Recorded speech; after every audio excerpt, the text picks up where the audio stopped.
Incorporating plants into your home decor is a hot trend this year.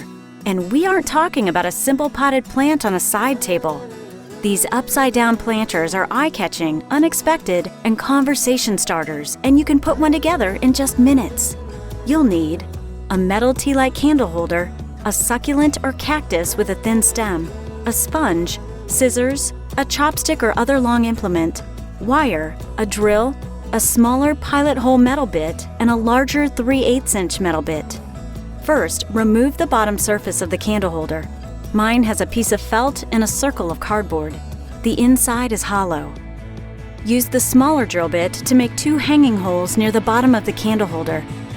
Then use the larger bit to make a hole in the center of the top. Carefully clean the dirt off of the roots. Gently insert the roots into the hole. Cut your sponge so it's larger than the diameter of the candle holder, then cut a slit halfway through. Use the chopstick to push the sponge down into the candle holder. You'll want to work it in so the slit surrounds the roots. The sponge will hold the plant in place so it doesn't fall back through the hole.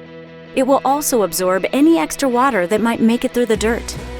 Once the sponge is in place, fill the candle holder with enough dirt so the roots are covered and they have ample room to grow. Press down gently to pack it in.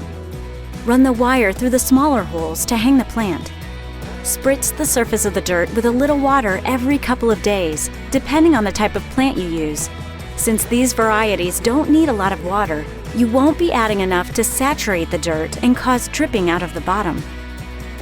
On the fly DIY.